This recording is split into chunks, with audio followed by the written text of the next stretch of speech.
So, you have another discount Harry Potter set in the demon world? Yes, sir, I do. Great, so what happens in this? Well, you remember at the end of last season when we revealed that the Misfit class is gonna have to reach the rank of Dalit by the end of the school year, or else they're gonna get kicked out of their fancy classrooms? I absolutely do not remember that at all. Well, I mean, that's fine. We can just add in, like, say, a little recap at the start of, I don't know, how about every single episode of the season? I like the way you think. And then, guess what? The Misfit class, they're all gonna get tutors assigned to them to help them grow, right? Oh, and what are they like? Well, Alice and Sabanok are going to get Balam-sensei. Weird touchy sensei, I got And it. Clara's gonna get the Succubus teacher. Makes sense, I suppose. And Iruma and Led are gonna get this new character, Bachiko-sensei. Wait, I'm pretty sure you just described two new characters. I've never heard of this lead guy. Oh yeah, he's been in the Misfit class the whole time, but he hasn't really done much of anything until now, where this season alone, he's going to be the co-lead with Iruma. Wait, he is? Yep, and so then the Misfit class, they've all got their tutors down, and so they're gonna go and train, right? And what's the training like? Oh, torture mostly. What? Yeah, it's pretty much just various forms of torture, like being suspended in water, or, you know, staying in a cell with animals, or, fighting to the death until exhaustion. That's a popular one. Why would the school ever allow this? Well, because, you know, even if they do have some humanist elements, they're still, at the end of the day, you know, a demon school run by demons, who demons aren't always very nice. Yikes. So anyway, they're all training to get ready for the Harvest Festival, right? And Bachiko-sensei, she doesn't really want to be training Iruma, right? Because the only reason she's there is because she has a crush on Sullivan. Does that mean she doesn't teach him anything? Well, no, once he actually makes a proper bow, she decides that, you know what, I'll do my job and actually teach this kid now. What was she doing with him before then? Making him cross-dress and do her laundry mostly. And the school thought she would be a good tutor, huh? Apparently, and so then the day the Harvest Festival is gonna come around, the Misfit class, they're all, like, jacked and have clearly been through some training arcs. Ooh, sounds like it'll be difficult for anyone to put up a decent fight against the Misfit class. Actually, super simple, barely an annoyance. Oh, really? Yeah, because you see, there are these Dodoro brothers, right, called Ichiro and Nero, and, you know, they're super duper experienced, you know, fighting-wise. Ah, cool. Because they skipped all their classes and are totally repeating the school year. Ooh, a little less cool. There's also, like, this guy Orbis, who has placed second on every single exam since entering school. Wait, how do you manage that? By being off-screen and not having your name even mentioned until now. That works. And so then the Harvest Festival's gonna start, right? And the goal of this thing is to try to collect as many plants and animals as possible over the course of around 4 days. Wait, so is this just like the Hunger Games then? Pretty much, only just without the killing. Could you maybe add in some killing to make it more interesting? I mean, that's what I always do at my parties. No, and also, what? Nothing. So how's the Misfit class gonna get on these non-lethal Hunger Games? Well, the first thing that's gonna happen is Alice and Sabanok and Ichiro and Nero, they're all gonna have like a competition to decide who's stronger, right? Oh, and how does that go? Well, you know, if you attack another student, you're immediately disqualified from the games, right? So really just the exact opposite of the Hunger Games. And so the brothers are gonna try to goad Alice and Sabanok into attacking them via magic, right? And do they? Oh no, Alice is gonna see right through them immediately, so, you know, they're all just gonna form a giant team instead. Wait, is the festival a team or an individual sport? Totally individual. Then what's with all the teams? Because then it wouldn't be as much fun. And so anyway, then we're gonna meet up with Clara, right? Oh, Clara, I missed her. What's she up to? Eating Iruma. What? Well, I mean, not eating him exactly. More like she's absorbing him into her clothing. That's somehow weirder. Okay, so she's got a giant monster suit, and when Iruma gets inside of it, he's transported to a magical wonderland full of childhood dreams. Seems a little out of place for two people in the middle of a timed competition. Actually, this is the trap, right? Meant to drain the target's mana, but Iruma's got so much mana that Clara is actually the one who gets tired, so she lets him go. Well, what was the point of that if she didn't manage to zap Iruma's mana? Well, sir, I mean, I gotta be honest, we're not really gonna have any more Clara this season, so I wanted to have at least one scene with her. You could change it so she has more of an active role in the story. Nah, I don't think so. And so anyway, then we're gonna find out that this Orbis guy has the ability to make people relive their greatest drama. How does that work? Well, essentially, he shows you what you will be most likely to physically attack, and when you do, you know, you get expelled from the competition. Oh, that is sneaky indeed. Yeah, it is. And so anyway, moving back to Iruma and Led. Oh, you're right, the main characters of this thing. What's up with that? Well, you know, they get all their points stolen by Clara, so the only way they figure they have left to win this thing is to acquire the Legend Leaf. Oh, what's this legendary leaf all about? Well, if you get it, it's worth 100,000 points. Okay. Which is a lot more than anything else. Oh, sounds like they might want this thing. They do want it, yeah, but the issue is that no one has ever gotten into the history of all the Harvest Festivals. So how do they plan on getting it? Well, they go to meet their classmate Caroli, who's kind of like taken over the forest with the animals and established like a kingdom for herself, and after making them cross-dress some more, What? they get a riddle from the animals of the forest that tells them where they should go. And what does the riddle say? Something about an ex-wife. The specifics aren't really important. What is important, though, is that Iruma's gonna find a cave, like, immediately. Oh, and what's inside that cave? Well, he's gonna meet Toto the genie. Does that mean he gets 3 wishes? No, the genie wants Iruma to tell him an interesting story. Then why is it called a genie? Unclear, but Iruma's gonna tell him all about First Love Memories, which is the manga that he's been reading with Ameri-san. Oh, speaking of Ameri-san,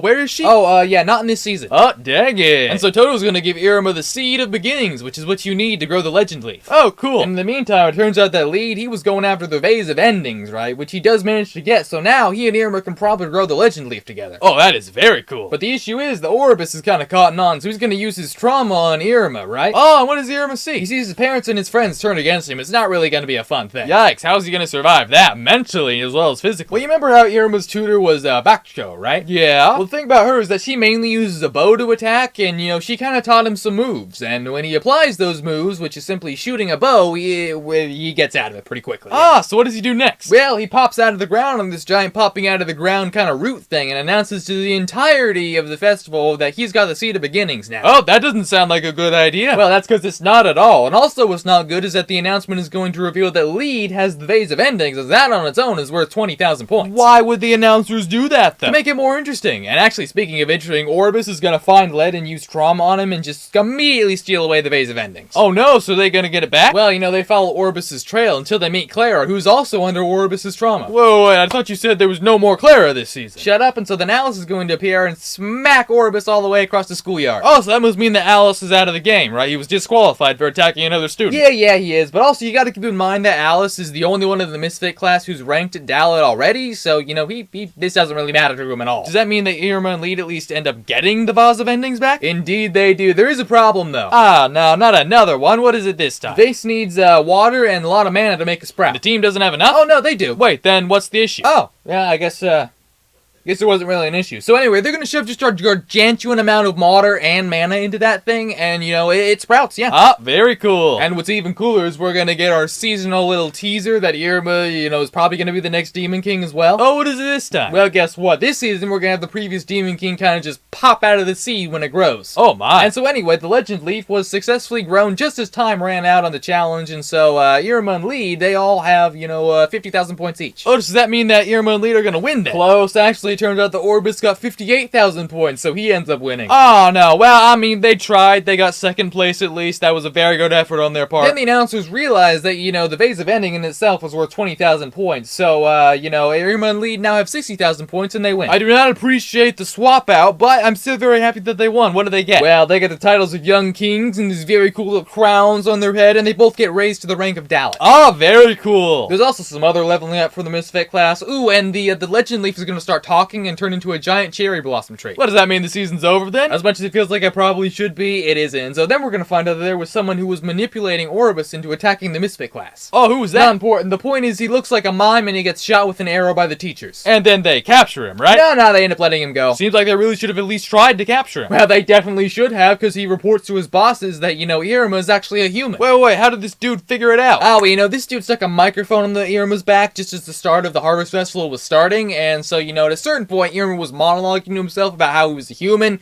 and, that kind of gave away the game, yeah. So, how many people now know about Iruma-kun's secret identity that is somehow not very secret anymore? A lot of people who now, thanks to the leak, include Kiriwo, who is the guy who tried to explodificate the school in Season 1 and is released from prison in Season 2. Ooh, yikes. And then Iruma and Ameri, they're gonna do some cooking together. Oh, that sounds very sweet. And then we also hear about how all these powerful demons are disappearing, and Sylvan's gonna let Bakugo in on the secret that Iruma's a human. And how does she take She will have no visible reaction to it. And anyway, then we're going to Alice's house, right? What happens there? A lot of laughing, mostly. That sounds very nice. It is, which is why we're moving on to, the final thing. Which is what exactly? Well, the next major school event is the music festival, right? Sounds very musical. And then there's just one member of the Misfit class, right? Pusan Soy, and he's kind of just been not here for the whole of the series so far. Why though? Well, you'll just have to tune in next season to find out. Well, why can't we find out in this season? Well, I just figured I'd employ the cliffhanger ending again after it worked so well last season. Everyone was mad and hated you for it. Exactly. And speaking of the next season, actually, when do you think we could get started working on that? Well, seeing as it's 2022 right now, I'm thinking around 4 years. Cool. Wait, what? Hey guys, Ameri here. Hope you enjoyed that video. If you did, then I suggest you click over here for more demon-related shenanigans. And if that's not over there, then something's over there. You should probably just click it anyway. Anyway, see you in the next one.